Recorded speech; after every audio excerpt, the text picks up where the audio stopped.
Mga idol at mga kababayan, bagong good news para sa atin, Department of National Defense bibili ng 40 units ng mga brand new multi-role fighter jet. Ilan sa mga pagpipilian ay ang F-16 Viper, JAS-39 Gripen, Dassault Fighter Jet, KF-21 Borame at Euro Typhoon Fighter Jet. Nagkaroon ng malaking pagbabago para sa multi-role fighter jet acquisition project ng Philippine Air Force. Hindi ko lamang alam kung bakit ginawa ng Department of National Defense ang plano na ito, subalit kung magkakatotoo ito ay magiging malaking boost ito para sa ating depensa ng ating bansa. Ang tinutukoy ko na bagong plano ng Department of National Defense ay mula sa original na plano na isang Squadron O-12 to 14 units ng multi-role fighter jet ay ginawang 3 Squadron O, nasa 40 units na ng mga MRF ang planong bilhin ng Pilipinas para sa Philippine Air Force. Inihayag ito ni Defense Secretary Teodoro Guibo sa ginawang budget meeting para sa year 2025, na sa tinatayang 50 billion pesos ang budget para sa AFP Modernization Program. Kung ating susubukan suriin ay hindi sapat ang 50 billion pesos dahil may binabayaran tayong multi-year obligatory payment para sa mga binili nating mga defense asset, katulad na lang ng mga corvette at offshore patrol vessel na mula South Korea. Sa makatuwid ay kung may matitira sa 50 billion pesos ay kakarampot na lang na halaga at hindi makapagsisimula ng kahit isang big-ticket project katulad na lang ng multi-role fighter jet.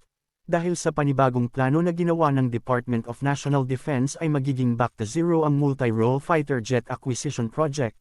Ibig sabihin ay babalik tayo sa pagpili ng magiging fighter jet ng Philippine Air Force, o sa madaling salita ay magkakaroon ulit ng public bidding.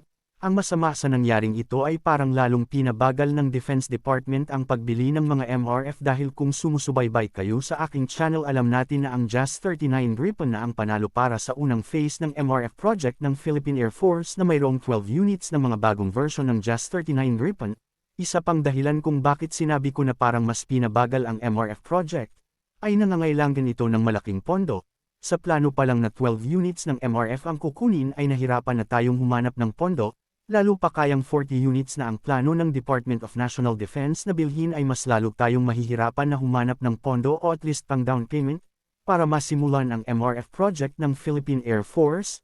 Sa totoo lang mga idol, hindi ako natutuwa sa pabago-bagong desisyon ng national government, dahil isa ako sa mga umaasa na at least 2 to 4 years mula ngayon ay magkakaroon na tayo ng isang capable na multi-role fighter jet. Subalit dahil sa hakbang na ito ay mukhang mag-aantay ulit tayo ng ilang taon, maraming mga meeting para magkaroon tayo ng mga fighter jet.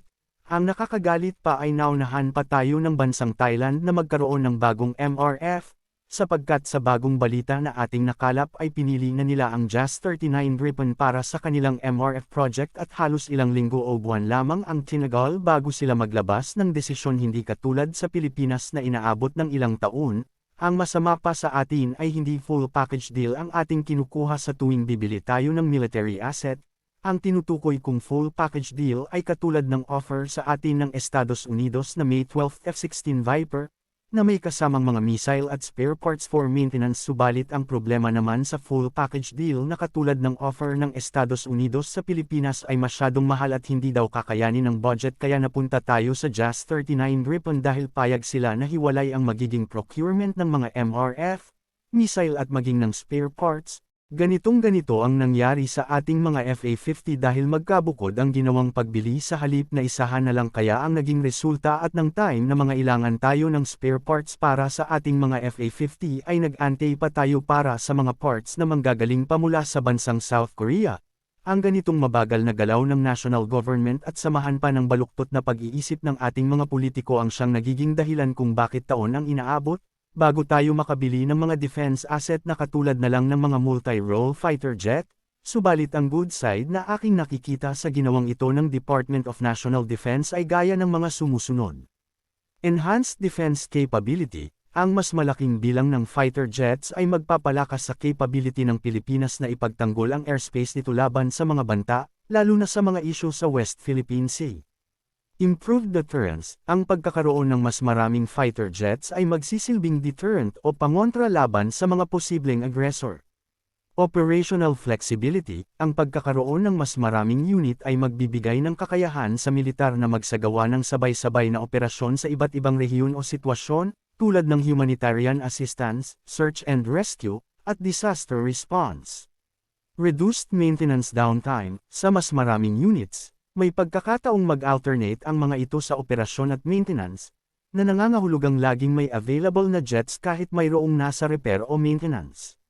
Long-term investment in security, ang mas malaking fleet ay mas sustainable sa pangmatagalan dahil mas mababa ang per unit cost sa pag-maintain ng mas malaking bilang kumpara sa mas maliit na fleet na madalas gamitin. Capability building, mas maraming fighter jets ang magbibigay ng mas maraming oportunidad para sa pagsasanay ng mga piloto at ground crew, na magpapahusay sa skills at readiness ng Air Force. Ngayon ay pag-usapan naman natin ang mga posibleng sumali sa bidding para sa bagong MRF acquisition project ng Philippine Air Force. Una ang F-16 Viper ng Lockheed Martin ng Estados Unidos, ikalawa ang sub na mayroong JAS-39 Gripen, ikatlo ang South Korea na may KF-21 Boramae at FA-50 Block 20, pang-apat sa listahan ay ang India na may Haltias light fighter jet, panglima ang Dassault Rafale ng France at panghuli ang Euro Typhoon fighter jet. Ang ilan sa mga kumpirmadong nag-submit na ng kanilang official offer ay ang Korean Aerospace Industry at ang Dassault Aviation. Sa makatuwid ay may nag-offer sa atin ng mga twin-engine fighter jet at mga single-engine fighter jet. Ibig sabihin ay marami tayong option para sa MRF project ng Philippine Air Force. Kung papalaran pa ay maaari tayong magkaroon ng mixed fighter jet sa darating na panahon. Sa ngayon dahil sa naging pagbabago na ito sa plano ng Department of National Defense ay asahan natin na bibilang tayo ng taon bago ulit ma-finalized kung anong fighter jet ang bibilhin ng Pilipinas. Sana lang ay magkatotoo ang plano na ito at wag sana tayong umabot sa tagpong matatapos ang termino ni Pangulong Ferdinand Marcos Jr. na walang capable na fighter jet ang Pilipinas.